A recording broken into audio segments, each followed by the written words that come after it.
It is better to light one candle than to curse the darkness. O come ye now unto the flame,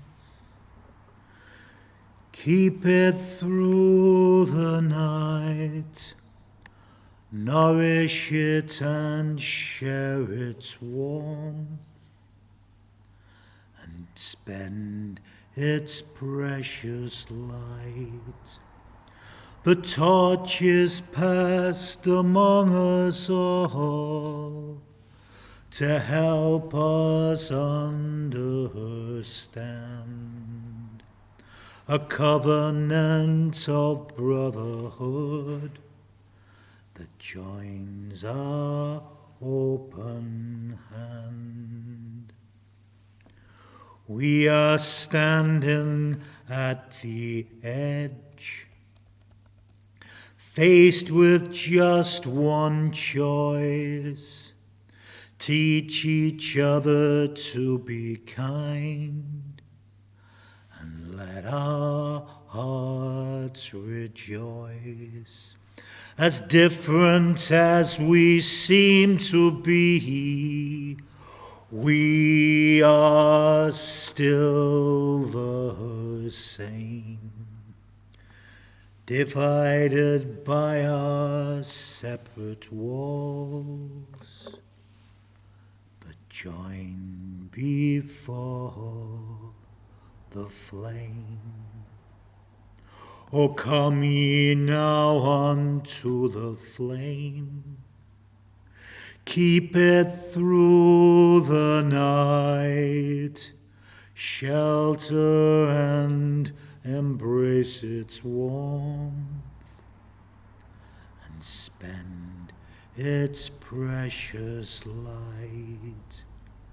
The darkness makes us all afraid, but we are not alone. The beacon of our common love will guide our journey home.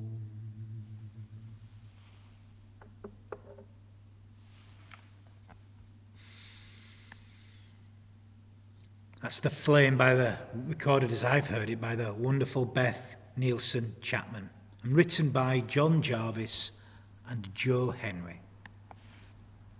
Here's a story for you. A Candle by Leo Tolstoy. Don't worry, it's a short one by him. One evening, a man took a small candle from a box and began to climb a long, winding stairway. "Where are we going?" asked the candle.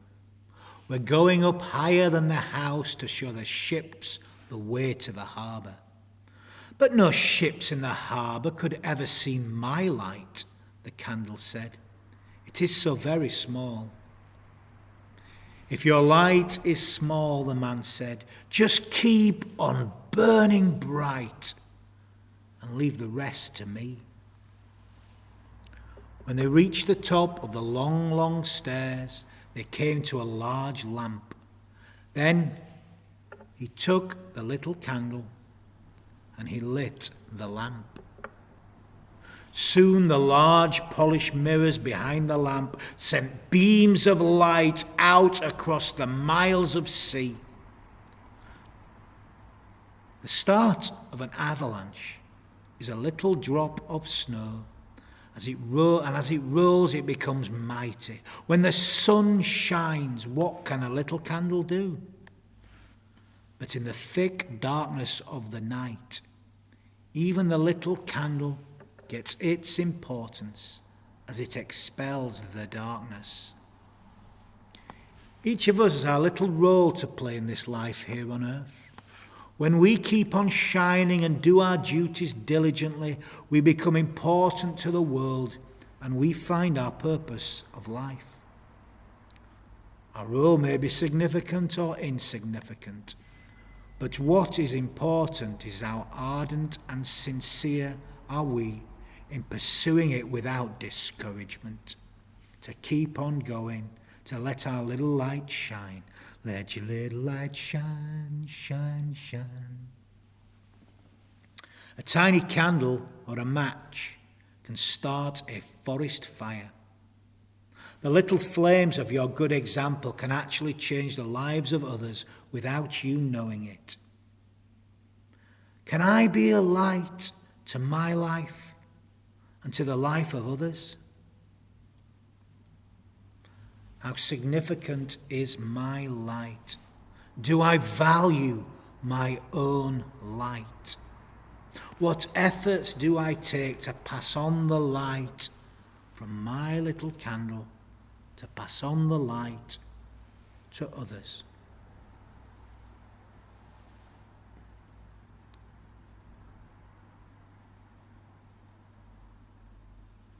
The Candle by Leo Tolstoy.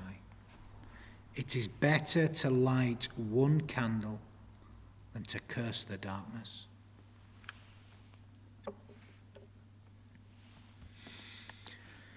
You know, it's not difficult to look at our world in despair at times and to cry out, there's no hope for humanity. It's easy to say, what's the point? Darkness always overcomes it all. It's so easy to cry out there's something deeply flawed in human nature, that evil always seems to prevail. Greed and such feelings always seem to win out. It's easy to accept those words from the book of the Common Prayer, that there's no health in us at all. It's easy to give up on it all and say, it's going to rack and ruin. So what's the point? Do you see no health in us? What do you believe about your brothers and your sisters? Is there a light at the core of us? For it matters, you know. For it matters if you believe there's no good in them. For if you believe that, where will you turn to in the times of darkness? If you believe there's no light in anything, in anyone. Sometimes in a time of darkness, we need to find the light in some other places than our own hearts. For sometimes that light may well have gone out. Sometimes we have to relight our candle from the flame of another. Another, of course, formed from that very same light that we are.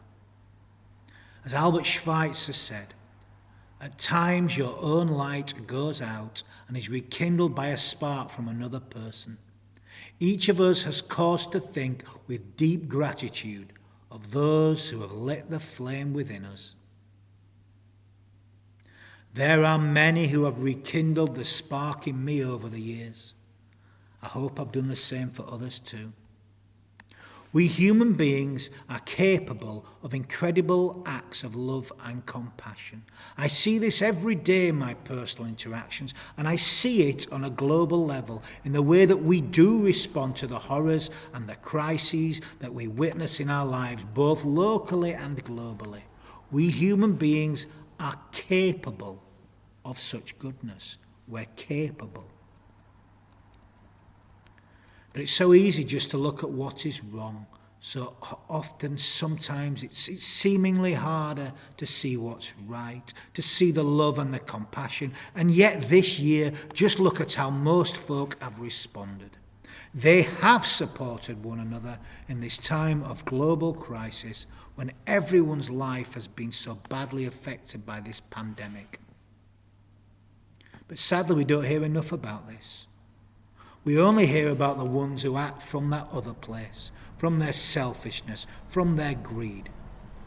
Why do they so rarely print the good news? The good news that comes from our own hearts. Why do they so rarely print the good news? Or tell the good news? Why do we only ever hear of the darkness? Why do we never see those lights being lit in our lives? For it is better to light one candle than to curse the darkness. Why don't we hear about that enough? It's up to us. We humans are capable of deep caring as well as destructive aggression. We humans are just as capable of good as we are of evil. By the way, I mean all of us here, not just some of us. I do believe that we are formed from divine love and that we have that divine spark within us, that we are formed from that original goodness, that original blessing, that we have that stardust within us all. Our problem is that we forget this or we reject this. And when we do so, we turn from a love for all life into a rejection and hatred of life itself. And to me, that's where the darkness, the wrong, the evil, if you prefer to call it that, where the darkness comes from rejecting the life and the love from which we are all formed. It comes from our failure to recognize that we are the light of the world. We are the light of the world. We've just got to let our little light shine.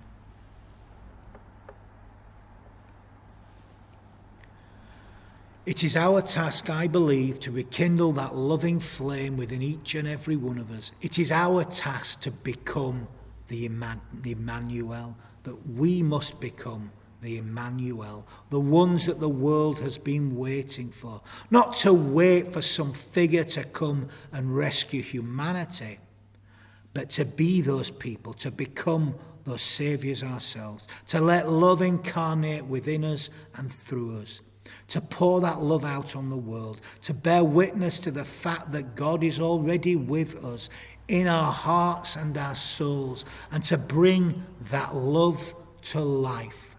To light that candle. We must become the Emmanuels, the ones that we've all been waiting for. It's so easy, and maybe it's lazy really, but it's so easy to sink into despair and say, there is no hope for humanity. But is this true? I do not think so. But it's up to us. There is no point just waiting for something to happen. It is we who must become the saviours of our world, and it begins in our own hearts, in our own minds, in our own families, and in our communities, and hopefully that spreads to the whole world. Those concentric circles of compassion just going out and out and out. It is our task to bring this spirit alive in our lives and in our times and in our very places. It is our task to become the Emmanuel. O come, Emmanuel. Well, come, Emmanuel. Give birth to your own light within you. To become the light of the world, we must become the light of the world. For it is better to light one candle than to curse the darkness. Light that candle, let it shine. Let your little light shine. We can build temples of hope in our hearts, in spite of the despair we see within our own lives and the lives of those all around us. We can bring love alive once more. We can light the flame within us and rekindle the flame in those who need it the most. Those who feel close to giving up, who feel consumed by despair. We can become the blessings that the whole world has been waiting for. We can believe it. We can become the light of the world. For it is better to light one candle than to curse the darkness.